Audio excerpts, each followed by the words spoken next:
Hello students. In previous video we have discussed about the forests, the condition required to develop a forest, the advantages of forests and the forest products. Now today we will discuss about the deforestation. We have already studied in previous class that the large scale of cutting of trees is called deforestation. We know that forests are very useful for mankind. However, some of us cut down trees in an unplanned manner due to their own selfish interests. This is neither right nor desirable. Now, human beings cut forests due to there's some reasons, and we will discuss those reasons. We need more land to make houses, industries, and for agriculture. So, human beings are cutting the forests for the land. Human beings need wood for construction purposes. You all have wooden furnitures, doors, windows, and many other things which are made up of wood. So, wood is required for construction.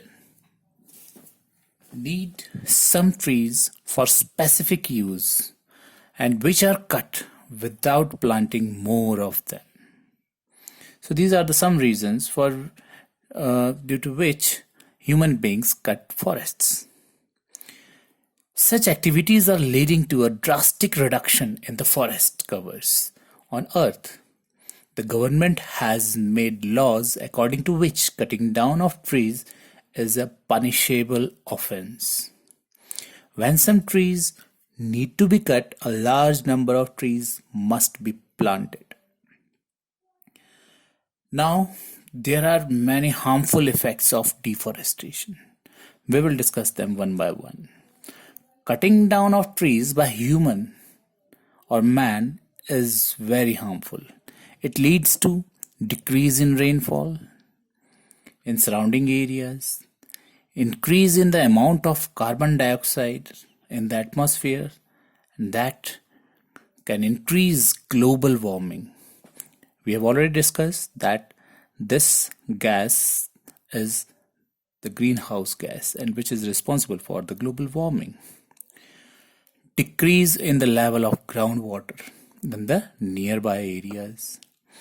Increase in soil erosion that can cause more frequent floods.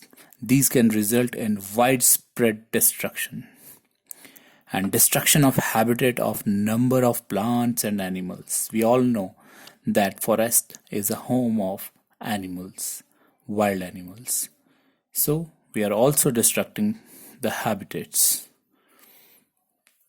Now the question is how to protect forest. Throughout the world, forests are in danger. Many plants and animals that live in these forests are disappearing fast. Many people and cultures that depend on forests for their way of life are also under threat. Do you know? Only 20% of the world's ancient forests are left. A forest of the size of a football field disappears every 2 seconds. So, the Forest Conservation Act was enacted by Indian Parliament in 1980. According to its rules, the indiscriminate cutting of trees in forests is a punishable offense. Many areas in India have been converted into national parks and wildlife sanctuaries to protect the forest covers and the animals that live in the forests. A national park is a reserved land usually declared and owned by the national government. It is protected from most human developments and pollution. A sanctuary is also a reserve area in which birds and animals are protected from hunting. A national park differs from a sanctuary and that no human activities is allowed inside the former, while limited activities are permitted within the later, that is in the sanctuaries. National parks receive more financial support from the central government. The Gir National Park in Gujarat is probably the only place in the world where the Asiatic lion is protected so that it can live in its natural surroundings. Bharatpur Bird Sanctuary in Rajasthan is the largest bird sanctuary in Asia and famous as a refuge for migratory birds like Siberian cranes, barons, ibis, and pelicans.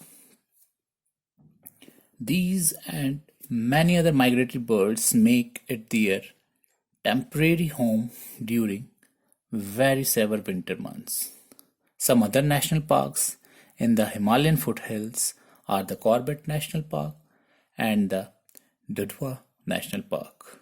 This provides an unforgettable wildlife experience.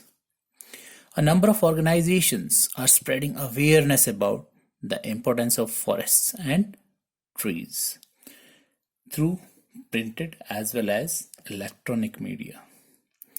Now the question is how we can contribute towards the forest conservation. These are the steps of the government. Now what we can do to conserve the forest?